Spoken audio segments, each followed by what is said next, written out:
Salutations everyone, welcome to What Mattered, now with 100% more Highlander references, but we don't have a lot of time, so there can only be one.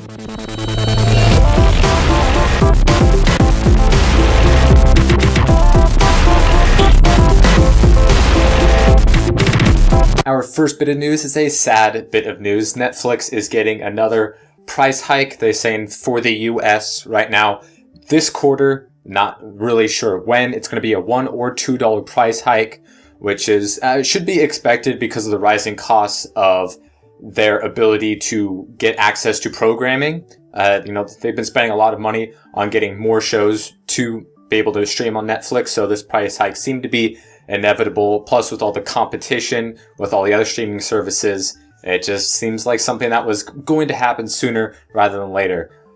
They said that existing customers are going to get a generous grace period before they get the price hike as well, because this price hike will first be for new adopters to the Netflix streaming program, but no word on how long that's going to be. They left it very vague. Hopefully for the rest of the year, I'm hoping, but it's probably going to be only like 2 or 3 months at the most. So, it's sad news, but something that, was eventually going to happen. Todd Stashwick, a actor/writer for Naughty Dog in the Uncharted 4 working title game, has left Naughty Dog, and his role has been recast. He was supposed to be playing the villain. That was his voice in the only teaser trailer that we've had for the game. So what is going on at Naughty Dog? I mean, they've lost Amy Hennig. They've lost him. They lost their concept artist dude.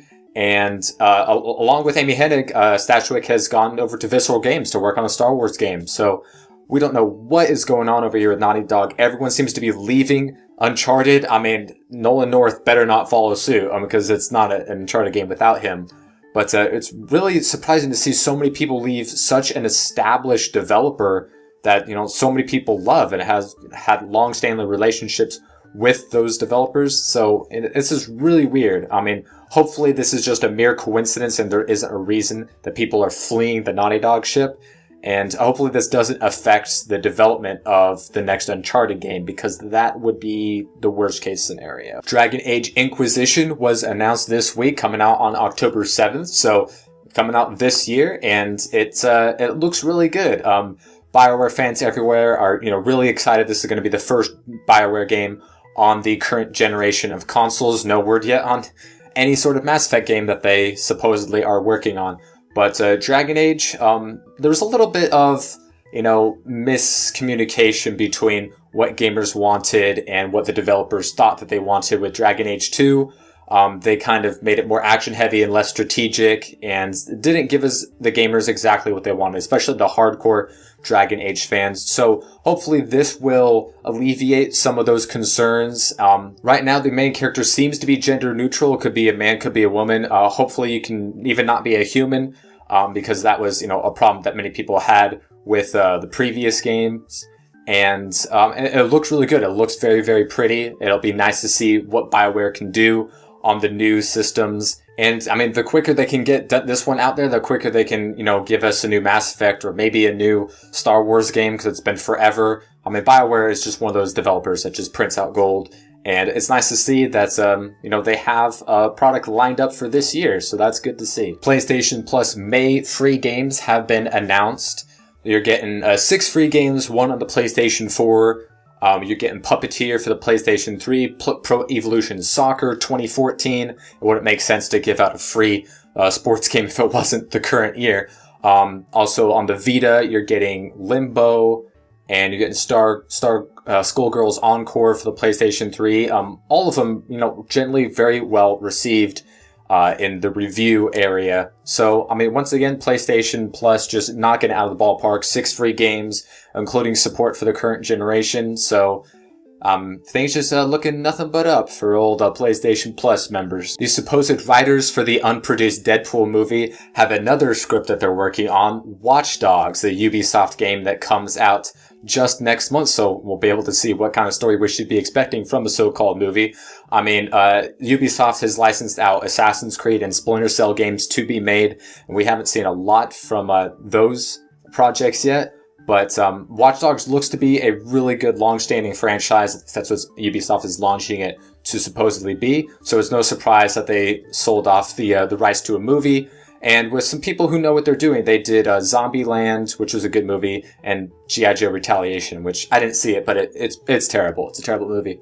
I could just easily say that. But I mean, if Ubisoft can start churning out motion picture after motion picture of their very successful franchises that be really good, it would set a precedent for all other movie studios to pick up really good video game IPs and turning them into successful movies, which we haven't really seen yet at all, like ever. So hopefully this is a good sign to come, and when we finally get our hands on Watch Dogs next month, we can see how excited we should be for a Watch Dogs movie. And in more Batman vs. Superman, aka Man of Steel 2, aka let's just call it a Justice League movie, because that's what all the casting news seems to be able to point to. Cyborg has been casted, Ray Fisher. He is a stage actor, so you wouldn't recognize him for really anything. He's going to be playing Cyborg. It's apparently not a major role, so we don't really know what any capacity any of the non-Batman Superman characters in this film are going to have in this movie, or what it's really going to end up being in the long run. But we just keep hearing casting of more and more and more and more heroes being thrown and shoehorned into this movie. And I mean, it's at one side, it's like exciting, like, oh my gosh, you're getting all these great characters like on the big screen, sooner rather than later. But on another side, it's like, are they biting off more they can chew? Are they trying to just do this JLA movie way too quickly?